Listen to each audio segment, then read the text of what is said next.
This video will provide an overview of the Marion County Instructional Evaluation System for 2015-2016, including closure from last year's evaluations, which you will recall have not yet been finalized, changes for the upcoming evaluation system, and any important information that you need to know.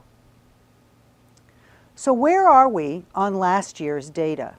If you'll recall, you had a summative score for the observation portion of your evaluation only, and that summative score was delivered and signed in May and or June of last year.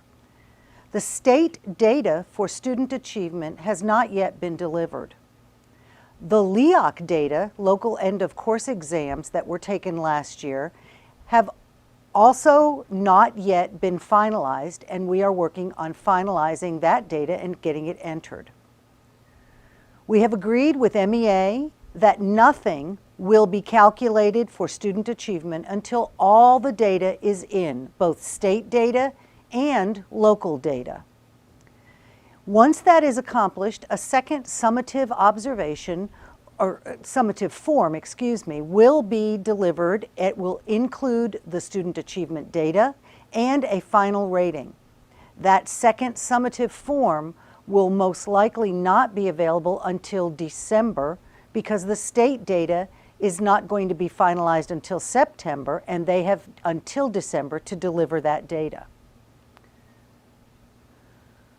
So what has changed for the 2015-16 school year?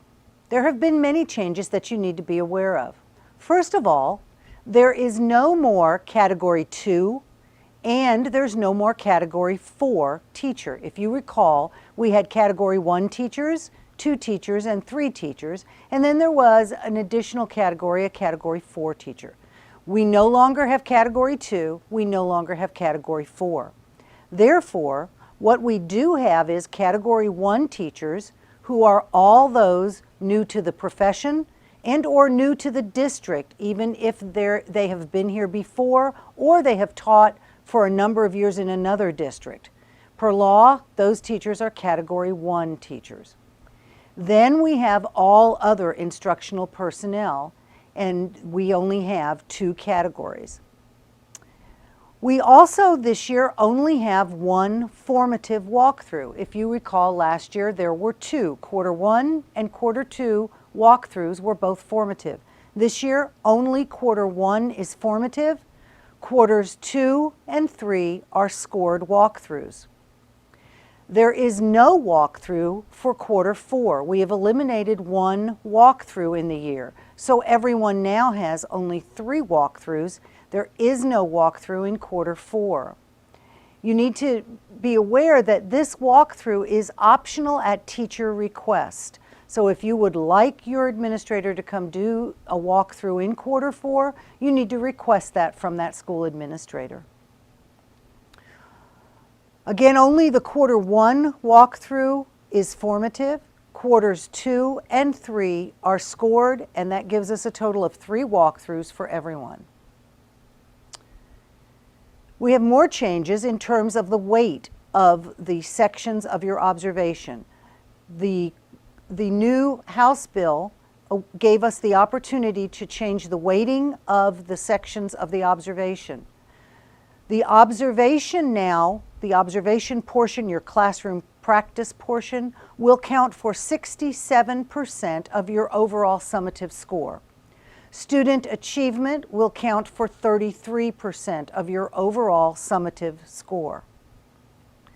Additionally, there is no IPDP, Individual Professional Development Plan, any longer. That is not required in state law.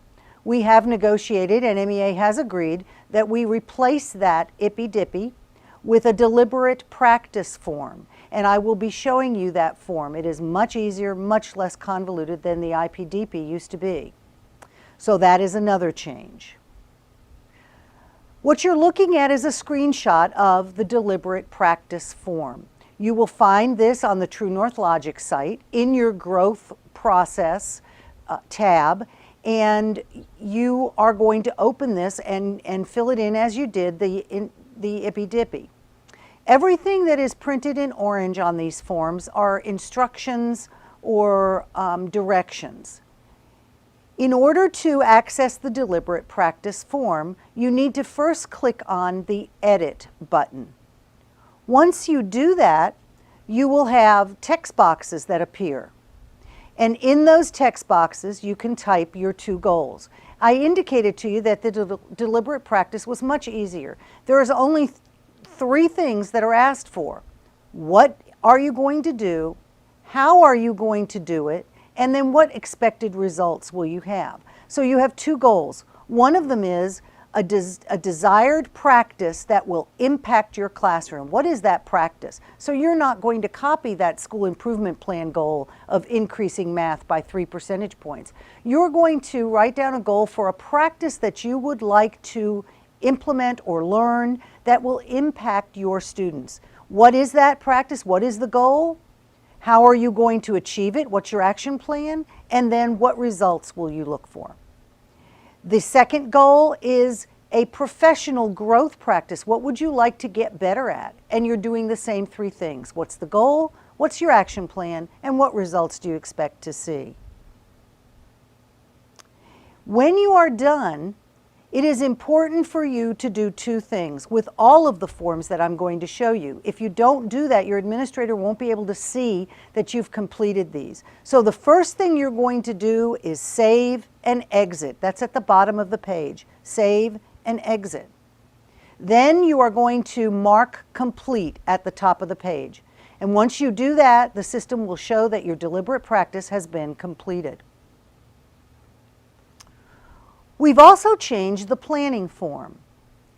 We have an easier planning form, a more appropriate and relevant planning form for you, and it is easier for you to fill out. It is also universal. All teachers, all instructional personnel, regardless of whether you are media, guidance, a dean, everyone is filling out the same planning form when you have a formal observation.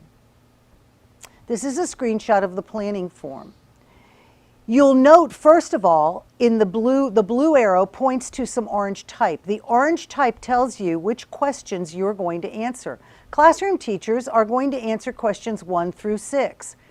Everyone else, media, guidance, dean, PDS, other. If you don't stand in front of a classroom each day, you are other. You're going to answer only questions 1, 2, 3, and 7. The questions are written generically enough that you will be able to answer those questions. The second thing you need to be aware of in this form, just like the deliberate practice, is you have to start the form. In this form, you need to press New. The red arrow is pointing toward that. You need to press New to start the form. And then you always need to save and exit. That's at the bottom of your page. And then again, mark complete at the top of the page where this green arrow is pointing. I suggest that you look at the form on the Growth Process tab in True North Logic so you can become familiar with it. Additionally, we have changed the reflection form, and this form is much easier to deal with. You're looking at a screenshot of that. Again, you're going to click New so that you open up this reflection form. The planning form that you filled out earlier will show in this window when you open the reflection form, so that you don't have to toggle back and forth if you forget what you wrote on the planning form, so that you can reflect on it. The reflection form has only 3 questions. One of them is to rate yourself based on what you have observed or what you consider you did during this observation. How would you rate yourself? Cite evidence, and then how will students know that they are successful? So this form is much easier for you to fill out and to reflect upon your practice. Again, you're going to click New to open it. The text boxes will appear. Then you are going to click Save and Exit at the bottom of the page, Complete at the top. You need to do those 2 things with every one of these forms, Save and Exit and Complete, so that they show up as completed for your administrator. Again, what's important? It's the mantra of True North Logic. Save and exit, mark complete. There are some helpful documents for you, and those documents are posted on the School Development and Evaluation webpage and the portal under MCPS Evaluation Systems and then Mcies Resources. There is a sample deliberate practice form, a completed form. There's a sample completed planning form, and there's a sample completed reflection form for you to refer to should you need some help or some assistance or just an idea of what an action plan might look like or what a goal might look like. What's important for you to remember? Observations are done within quarters, and they're divided as per the suggested timeline. The timeline is available on the School Development and Evaluation webpage and or portal, and again, it's listed in the same area. The TNL site also divides the containers in quarters, and the quarters are the 9-week dates. Per MEA contract, per your contract, your observation results must be shared by the administrator within 10 days. Again, per your MEA contract, you have 72 hours after that observation is shared to present additional evidence to your administrator for consideration in observation ratings. You need to know that all the documents are available on the School Development and Evaluation portal and website. There's a deliberate practice form, both a sample and a blank one. There's a planning form, both a sample and a blank one. A reflection form, a sample and a blank one. All your rubrics are listed there, and there's a sample blank summative form. Thank you for your attention to this video. If you have questions, I would refer you first to your school-based administrator. I would also refer you to your MEA contract and to the documents on the website and the portal. Should you have further questions, please do not hesitate to contact us in School Development and Evaluation.